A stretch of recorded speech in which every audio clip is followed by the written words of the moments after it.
O Dia Mundial da Alimentação é comemorado no próximo dia 16 de outubro, no domingo. A data comemorada em 150 países é importante para chamar a atenção da sociedade sobre a fome no mundo. Segundo o Programa das Nações Unidas, este ano, 71 milhões de pessoas no mundo em desenvolvimento ficaram mais pobres e perderam o poder de compra. Infelizmente, a gente tem que estar pechinchando, chegar um pouco mais tarde para conseguir um preço um pouco mais baixo e não pega de tanta qualidade. A pandemia agravou o problema da fome. A alta da inflação piorou a situação de quem vive abaixo da linha da pobreza. Dados divulgados este ano pela Organização das Nações Unidas para a Alimentação e Agricultura, entre 2019 e 2021, mais de 60 milhões de brasileiros enfrentaram algum grau de insegurança alimentar. A ONU prevê que em 2030, 670 milhões de pessoas passarão fome, 8% da população mundial. Vivemos um paradoxo. Segundo a ONU, o Brasil, país que alimenta o mundo, está no mapa da fome, com mais de 33 milhões de pessoas na situação de risco alimentar. Jogamos comida fora, desperdiçamos cerca de 27 milhões de toneladas de alimentos por ano. Ao que parece, a reflexão proposta pela ONU sobre a fome no mundo não chega aos lares brasileiros, já que 60% desse desperdício vem do consumo de famílias. Algumas iniciativas tentam conscientizar as pessoas em relação a isso. A Ceasa, no Distrito Federal, desde 2009, tem o programa Desperdício Zero, que recebe alimentos dos produtores que estão fora do padrão de venda e que normalmente seriam descartados por serem feinhos. Nesse ano, a gente já está aí em torno de 140 toneladas de alimentos que foram aproveitados no programa Desperdício Zero, receberam um fim digno, foram destinados para famílias e para pessoas em situação de insegurança alimentar. A gente atende por semana em torno de 27 mil pessoas que produzem refeição, que recebem refeição na instituição e em torno de 6 mil famílias também. Sônia Feitosa é diretora de uma associação que há 9 anos leva alimentos doados, inclusive do Banco de Alimentos, para crianças e adolescentes em situação de vulnerabilidade e risco social. É de grande relevância para a nossa instituição, pois vem atender e complementar as necessidades alimentares das nossas crianças e adolescentes, favorecendo a oferta de uma alimentação mais variada, nutritiva e de qualidade, que só contribuirá para o desenvolvimento e crescimento integral das nossas crianças e adolescentes em todos os sentidos.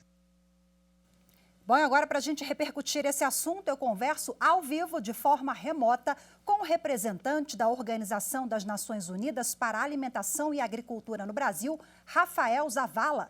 Olá, doutor Rafael, seja muito bem-vindo, boa tarde. Olá, Rafaela, boa tarde para você e para toda a sua audiência.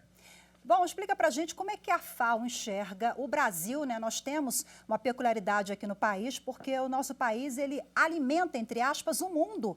E nós vivemos uma realidade hoje onde milhões de brasileiros enfrentam alguma situação, algum tipo de insegurança alimentar. Mostramos os dados agora na reportagem, a conta não fecha, né? Por que na avaliação do senhor? É uma situação que aconteceu em muitos países, sim. Decimos que Brasil voltou ao mapa da fome, mas também México, Argentina, Colômbia. O único país que ficou fora do mapa da fome na Latinoamérica ou Caribe foi o Uruguai. Os demais voltaram precisamente por o problema que decimos que a segurança alimentar tem uma tempestade perfeita. Sim? Por quê? Porque são 4 causas da fome. A primeira são os conflitos armados. A segunda são as crises econômicas. A terceira são os choques climáticos.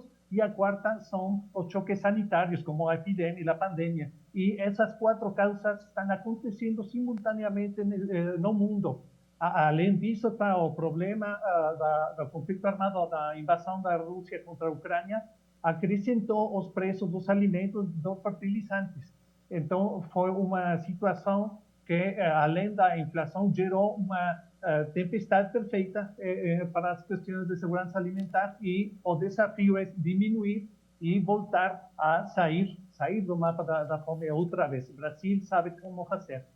Porque o Brasil já saiu, né? Então a gente tem condições de reverter o processo. Daqui a pouquinho a gente fala mais sobre isso. Eu quero repercutir agora uma questão que nós mostramos agora na reportagem, uma iniciativa aqui do CEASA-DF, que é o projeto Desperdício Zero, onde cerca de 27 mil famílias são alimentadas toda semana. O senhor acha que, tendo em vista a quantidade de alimentos desperdiçados no país, essa é uma iniciativa louvável, que pode servir de exemplo também para outras instituições, para a gente conter ou minimizar um pouquinho essa questão da insegurança alimentar no país? Por supuesto, fica muito claro que é uma bela experiência da CEASA em Brasília, e eu adiaria também a experiência da rede dos restaurantes comunitários, que garantizam precisamente que a população possa alimentar-se adequadamente com somente um pago de R$2. Sim? Essas experiências locais são precisamente evidências de que se pode solucionar o desafio da fome. O Brasil é um país muito descentralizado e tem muitas iniciativas locais como esta que têm que ser bem documentadas e acelerar essas experiências de política pública para que se possam replicar em todas as cidades e em todos os rincones, não somente do Brasil, mas de Latinoamérica. Bom, o artigo 6º da Constituição Federal diz que é direito de todos uma alimentação adequada, saudável, né? Esse é um direito fundamental que está na nossa Carta Magna, mas isso, na prática, a gente sabe que o país deixa muito a desejar, a gente já explicou que são inúmeras as causas, mas o senhor bem ressaltou agora que a gente sabe, né? Como sair dessa rota, nós já fizemos o dever de casa. Quais são os desafios, os gargalos, onde a gente precisa avançar para poder reverter? A lição é muito clara. São quatro principais pontos para combater a fome. O primeiro é uma questão de inclusão social, para que todas as famílias possam adquirir alimentos, sim? Que ninguém fique atrás. A segunda, e é uma lição brasileira, é uma estratégia de investimento e criação de empregos, sim? E também incluir estratégias como os programas de alimentação escolar, que no caso brasileiro é fabuloso, mas também outras estratégias de alimentação, como comentamos, esta rede de restaurantes comunitários e outras iniciativas como em Belo Horizonte, em Porto Alegre, em Rio de Janeiro, são iniciativas locais. Além disso, está uma estratégia de inclusão econômica e de estabilidade entre as zonas rurais e a cidade. Sim? Essa estabilidade vai gerar, vai favorecer a consolidação dos programas de desenvolvimento e, obviamente, vamos estar em uma situação de luta, de combate à fome bem sucedida. Doutor Rafael, infelizmente a gente não tem tempo aqui para falar também das inúmeras iniciativas da FAO. Vocês fazem um trabalho sensacional também, viu? Mas fica para a próxima, a gente volta a falar sobre esse assunto em outra oportunidade. Muito obrigada pela sua participação. Boa tarde para o senhor.